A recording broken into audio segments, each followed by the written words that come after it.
Namaste. Hi, I'm Bruce Benefiel, also known as Zendor, and welcome to One World.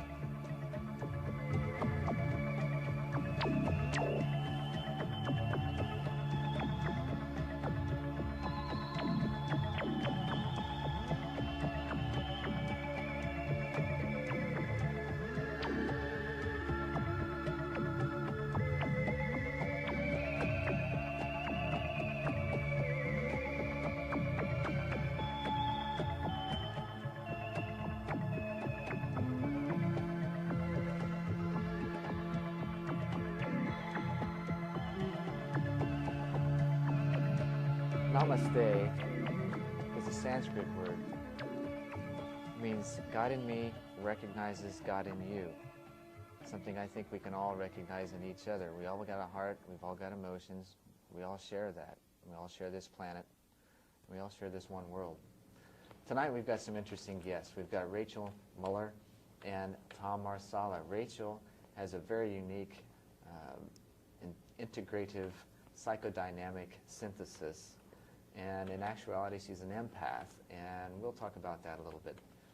And Tom is a visionary artist who also has a unique perspective on life, in that he was and has been a UFO contactee, and he's got some interesting things to talk about as far as other cultures, not just our own.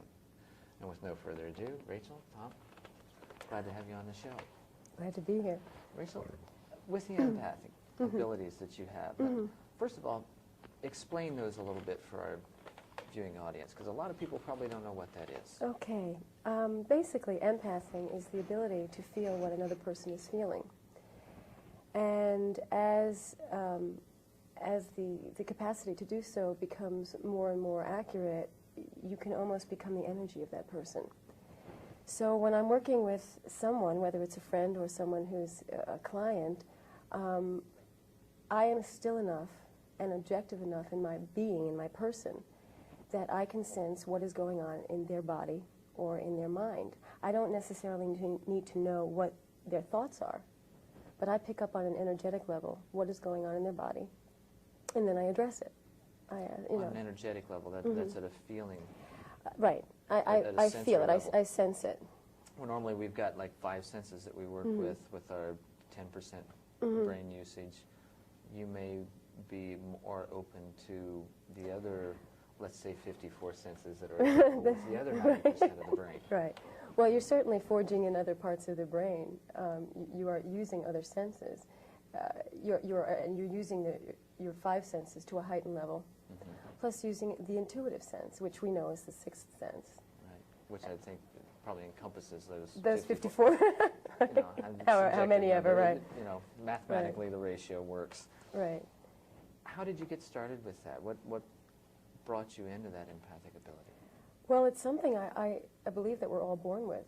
And what I recognized, which was very confusing at a very young age, was I was doing it as a child. And I think that a lot of children do that with their parents. They sense mom or dad is upset. Well, they sense it. They don't have words for it, even before they're speaking language. Sure. They don't have words for it. I've got 4 kids, and I can, each one of them, I knew that they could sense when things were going on, and they would respond certain ways, and they just pick up on the energy. Well, that's just it. And it's all energy. And how we translate it as we grow up and are socialized in or out of our innate ability to empath depends on what our experiences are. And I had that as a child. I was always doing that with my family and in school, which was very, very confusing. And at some point early on, I shut down because it became too confusing. Yeah. You become so open that you begin to know what's going on with this person or that person, and then it's easy not to know where your boundaries are. Right. And so, am I feeling that, or am I feeling that for such and such a person? Yeah. Or for I knew several years ago when I started working with people and reopening those empathic abilities that I also had as a child. I was asking for them to give me their pain and their anger or whatever. And it's very easy to want to do that. And a couple of days later, it was like, who the hell am I? You really don't know. Until you realize, hey, okay, I asked for it, here it is, now I got to deal with it and give it back to you. And that's very important what you said. You've asked for it. And we have to be consciously aware of what we're asking for. if I were empathing day to day and not knowing what I'm asking for, I would be a mess and have become that, because there were times when I wasn't completely educated enough in my understanding of it to just take it on and walk around with pain until I realized it's not my pain, or I couldn't possibly be creating all this pain. And then I became in choice about it. And that's when it becomes most effective for myself and whoever I'm working with. Tom, now you've got kind of a little different perspective on things. And I don't know that at a conscious level, you really had a choice or a way to follow, or what prompted you to get involved with the other civilizations that you've experienced. How did that first begin, though? I was working as a doorman at a fairly famous club in Kansas City called 100 West, down in the Country Club Plaza. We were closing one night, and I said to a very good friend of mine, Jerry Dennis, I've got to get out of here. I don't know what it is, but something's pulling me. I've never studied anything along those lines, and never even thought about UFOs. It was the farthest thing from my mind, because I was always painting pictures, or when I'd want to relax, I'd fly to some country and get off in the jungle and just, play and have a good time. Before I knew it, I'm in the car. It's about 4 in the morning. By the time I get to 199th Street, it was about an hour's drive. I fling the door open, and I'm tearing myself up on the barbed wire, just trying to focus to get to a place. And as I went over the rise and come down and worked my way through the trees, there was a scout ship and 3 humanoid beings standing there. For a person who's had a background of 30-some years in martial arts, at that time it was only a few years, and started when I was 8, and I was about 21 at the time. It was 1969. Fear had kind of left me on levels. But at this particular evening, I found out what fear was all about, because I was confronting something I couldn't deal with. I couldn't fight. I couldn't overcome the opponent. There wasn't any opponent to overcome, but in my feeble mind at that time, you see this and you say, whoa, is this happening? And why is this me? Why did this happen? I wasn't expecting this. It was like I was overcome. I'd never sensed that in my entire life. So it was real unique. And when they realized I was there, and I had made the contact point, and they put their focus of energy on me, all those fears and insanity went away, and it was just like I had found home. The great aspect of it was, what made my legs so weak and nervous was I was going through an antibacterial screening process at a great distance, and it affects your nervous system temporarily, and you feel weird, and all of a sudden you find yourself buckling a little bit, and once we got past that, I felt real good. It was like an aphrodisiac or something, I don't know, but it wasn't I was overcome, it just, I felt good, so my own body responded in kind, yes. Now, let me get back to Rachel for just a moment. With these abilities, how do you see them, I mean, granted, you discussed the fears that you went through and dealing with it. How do you see that with others in the community, in a local community level? How do you see those abilities or those things integrating? Well, I think, using the word integration is an important thing. We all have the capacity to be open enough to be connected to others. But we first have to be integrated within ourselves, and we have to be in integrity about it. And when you're in integrity, when you know who you are, when those parts of you that have been somehow splintered off because of trauma and experience become aligned within an integration process, then you have a sense of self and a sense of knowing what you want. And then you're in integrity. When you're in integrity, being empathic or being able to be, we can use the word psychic on other levels because that's more of a mental level. It creates in the community a sense of oneness and a sense of being united and union. And it doesn't need to be, you know, overflowing with lots of feelings. It's just a matter of being respectful and non-judgmental with those who you're in surrounding with. And if you see something that needs to be done, you go do it. Well, no. Okay. No, or at least I'll say this. Okay. I would at least make myself available to be a facilitator for it, because Right, other just because you do, people- just because you see it rather than doesn't mean impose that, it, right. Yeah. What I see that would be right for me is what I'm responsible for. But in working with others in the community, it's very important to be accepting of what other people's agendas are. Right. So, does that answer your question? Yeah. Good. Tom, what kinds of, now I know that you have been not only open to that particular culture, but others. What did you see the common features in those limited views of those societies that you had? Or First of all, let me preface that by saying that I'm sure the viewers are sitting in anticipation, wanting to know how these things come about and what it's like to be on other planets and what the ride's like and all these type of things. And you could go on for hours talking about that.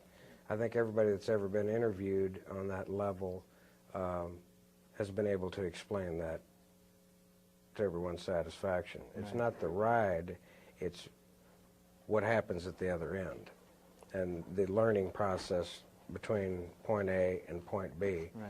The cultures that we live in are very, very restrictive. They're restrictive on a mental level, they're restrictive on an emotional level, and they're restrictive just about in every way I can imagine. And as a race of people who have evolved, we've come a long way. I think our country and many other countries that have joined us in like and kind have opened the door for a lot of advancement. And there has been a lot of advancement, and there will continue to be. Is there any reason why these other civilizations don't have any open involvement? I mean, I've often heard that we're kind of on a universe quarantine because of our own barbaric nature. Is that in essence Not only true? our barbaric nature, our somewhat, it's not we're limited mentally. Our scientific capacities are very clever for our youth.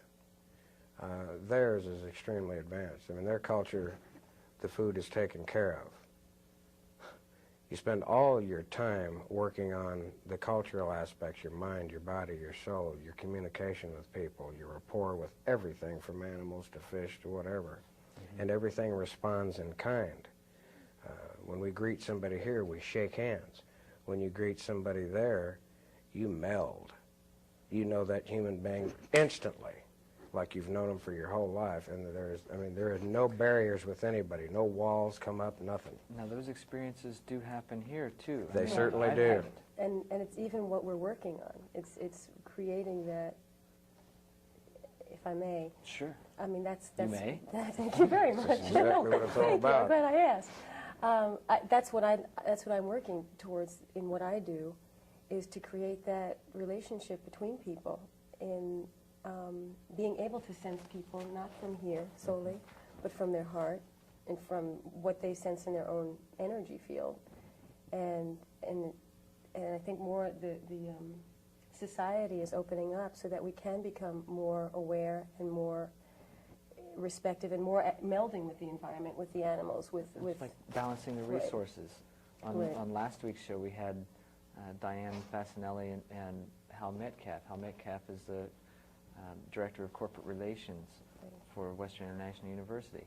And Diane also works for the Arizona Humanities Council as the Resource Center Director.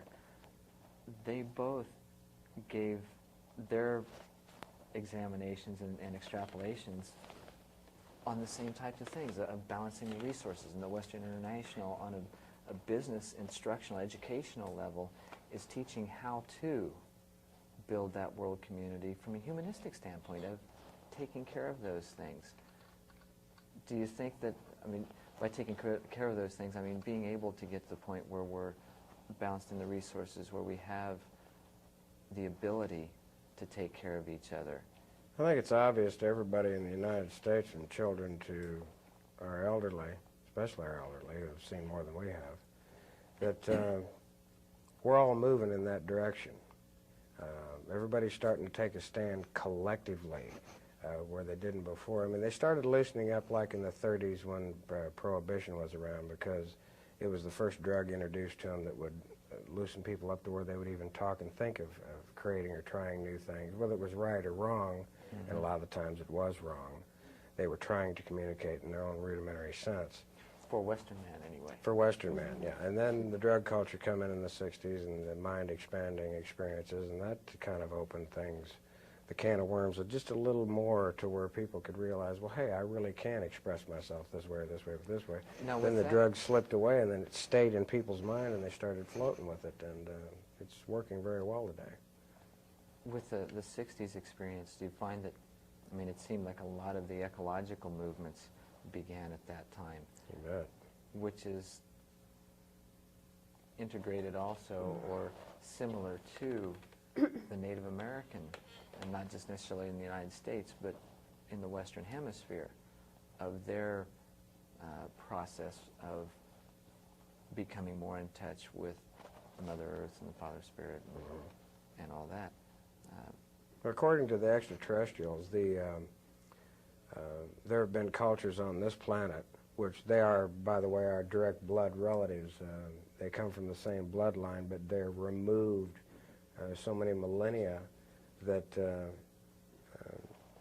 their genetic structure has changed just a little bit, but they don't look any different than you or I, except they have that special spark in appearance because naturally they've lived longer and they're working with things we're not. We're working under a lot of handicaps here. As I was talking with Rachel about the integration of the other 90% of our brain, is this kind of what the genetic leap for us is in the near future, of connecting with the rest of that? The genetic leap's no problem. As the conversations I've had with them, and believe me, I quizzed them heavily. I mean, I've asked questions that I never thought I'd even ask somebody and got direct answers. It's kind of like dealing with the ancient Chinese. They always have a witticism and an answer that's just right on time. You couldn't deny it if for any reason because it just makes too much sense. Right. But we're coming along real well on this planet. There's a lot of people. I'm not the only contactee out there, and in my life, I kept it to myself for over 20-some years. I didn't want anybody to know about it because, for one, I was afraid to talk. If it hadn't been for good people like yourself and a few other people that I've met since I've been here in Arizona, I would have gone on and never even mentioned anything to anybody because for me it was personal. I've never trusted governments because they fear too much. They're perfectly founded for being that way. I don't, I have no problem with what the government's doing or what they're trying to hide or not hide. It's totally out of my ballpark. All I know is that for some miraculous reason, which I'm quite thankful for, they changed my life around by contacting me to begin with. And you always say to yourself, why me? Well, after a few years, why not me? Why not? I was the one that was receptive. I was the one that went out there and put it on the line. And believe me, when you step on that craft and it heads off into the universe, you have a lot of thoughts going through your head. You separate the chaff from the rest of it. And you worry because you don't really know what's going to happen. Yeah, because you're not in control. It's all for nothing all. Because when you get there and you see just how unbelievably perfect everything is, you don't want to come back. But you can't stay there because I just don't know enough. I don't have enough of what it takes. I can't love that deeply. And I can love a lot. But I don't have that innate capacity. There's some kind of little wall that's always there. And they know it, and I know it. Someday perhaps I'll grow to the point to where they'll invite me to stay for a period of time so I can grow. And I'm looking forward to that. But I'm happy with what I've had. I wouldn't wish it on anybody because it's very difficult to go there, come back here, and then try to function like a normal human being when you've seen the better end. It's like somebody who's had an enlightening experience of even, we talked about the white light experiences of going into the white light and then coming back here and, realizing that there's so much more, that level of love is so near, yet it's so distant. It's the love that made it happen for them. Yeah. They used to live here. We keep destroying ourselves. There's been cultures on this planet, and there's a lot of scientific evidence that's been suppressed by many organizations and many countries, from Peru, South America, Central America, all over in the the New place. Age literature, we see a lot of Lemurian, Atlantis, and Just Ruin, too many yeah. archaeological sites have been kept under wraps that are holding information that, if we just had it, would advance us beyond our wildest even the dreams. Mormons, they've got the Book of Mormon that is supposedly a history of the peoples of South America migrating up this way. Yeah, and there's all kinds of things, but they can't find them. So what happened to them? Yeah, well, they just keep destroying themselves. It's not that we're not intelligent. We don't have the capacity to love or understand. We let greed, fear, emotion, uncontrolled emotion, and our inability to reason logically, and our inability to love totally. I mean, when a dog comes up to you, his tail's a-wagging, and he's rolling, man, and he's drooling all over the place, and he says, "You're just too much. I got to lick all over you. I love you." Yeah. And you get down here hugging on this little pup and having a good time. It's instantaneous. Instantaneous love. People don't do that. Well, How do you infants see do. Infants do, Well, yes, until they're you taught see, how not and- to. Well, and and that's just it. I mean, Yeah. human beings have been socialized out of their Be innate as little ability children. to... Yes. How can we do that from your perspective Well, in moving through those? the important thing is to find out within the body what those traumas were that started to create our veil, our walls, the little walls that grew up, that we built as we were growing up. You know, we saw someone look at us sideways, and we just figured, empathing, intuiting that it wasn't good. So to protect ourselves out of fear. Now, the saying is that where there is love, there is no fear. So what is important is to find out what the trauma was, where it originated. And what happens is when we experience a trauma, we sort of pocket the energy. Oh, it was a scary thing, we put it over here. Oh, that was a scary thing, we put it over here. And as we grow up, we become beings that are like this. And the process is to bring it all back into one.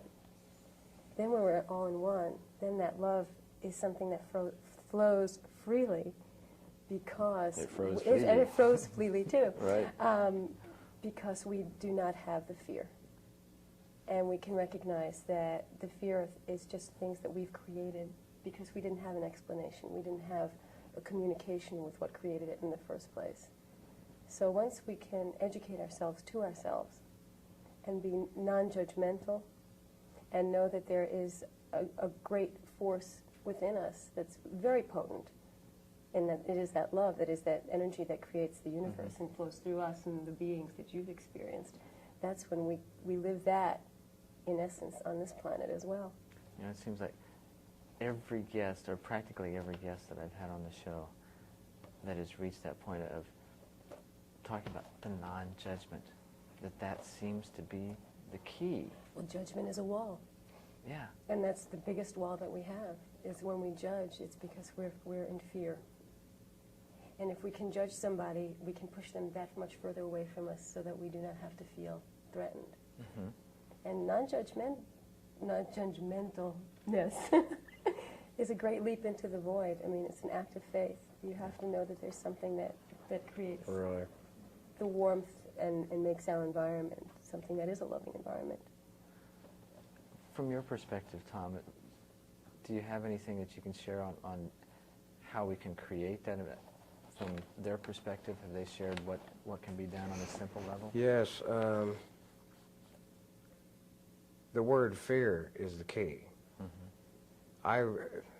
Having spent 35 years in martial arts and studying almost every form there is, and some that aren't known for my own personal reasons, I learned these things so I wouldn't fear. I'm not saying I don't fear totally, but I'm less to freak out in a tight situation than most people are, because I enjoy that sort of thing. Yeah. I'm comfortable there. Keeps you sharp. There's nothing to fear. They're not going to hit me, not even with a baseball bat in there, 'cause I'm simply not going to be there. Yeah. That's what the training's all about. Anybody can learn it. People have to learn how to give up the fear, how to protect themselves, how to project themselves so they don't have to protect themselves. And they won't do that. Yeah, we had People are afraid of everything. I had a discussion one day. We were talking about the issue of the grays that are supposedly, around, and the destructive ones and all that. And He said, well, what do you think about it? And I said, well, I think if your heart's in the right place, it don't matter. They can't touch it. Anybody that's intelligent enough to move that quickly and with that much insight and love in their heart from one center of the universe to another, because we're out here in the middle of nowhere. The Milky Way's around us, and we're in the crossover point. That's one of the reasons why they come here. There's a lot of water, and there's a lot of things going on. There's a lot of trade zones. There's just, we could talk for hours about what is and what isn't. However, they're working and always have been since the beginning of the cooling off of this planet and the settlement of people and seeds and animals and everything on it. To help direct where we're going, we keep destroying ourselves. Same thing, over and over, the destruction, the power, the greed. When we don't get any control over the things we need the most because politics won't let us. We don't need politics. We know how to run ourselves now. We don't need to pay 10 million people to tell us how to think. We know how to think. The minute you're born, you know the difference between right and wrong. You don't have to be spanked. You don't have to be played with. You know when you're doing something right, and you know when you're doing it wrong. Yeah. And you don't need anybody to tell you. You never have since you were born. Yeah. It's just and that's a matter that of choices. Empathic, energetic level where it's just, you feel it. Well, it's that energy. If you're in joy and happiness, you know that you're doing something right. You're in the right place. And the minute something becomes uncomfortable, you know that you're stepping into something that doesn't make sense, that is not easy, and that creates the disturbance and the fear. If you could sum it up and give a pearl of wisdom to the audience, what would it be? It's to really trust and have faith in the fact that we as human beings are very potent, and we have the capacity to love and create our own happiness. And it's just a matter of having faith in the self and having self unfold easily and with compassion. Cool. Tom, we're almost out of time, so Only thing I could say is I wish everyone on the planet could have seen what I've seen and have it in their hearts and see it the way it should be laid down, the way it came down, because it changed me drastically. And I think we can all vision it in our mind if you try hard enough. And that's, after all that's important. Good. Thanks so much. This time has flown, and I'm sure it has for our audience. Thanks for tuning in. Please, if you got any comments or questions or concerns, give us our best, or give us our worst, then give us our best, and how we can improve, and maybe we can work together. Thanks for watching One World. Please write us at P.O. Box 32035, Phoenix, Arizona 85064. Again, I'm Bruce Benefiel, also known as Zendor. Namaste.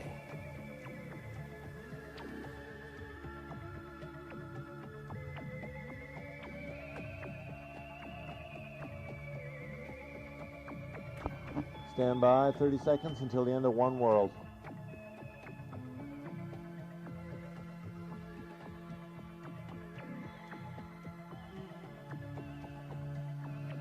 $20 seconds.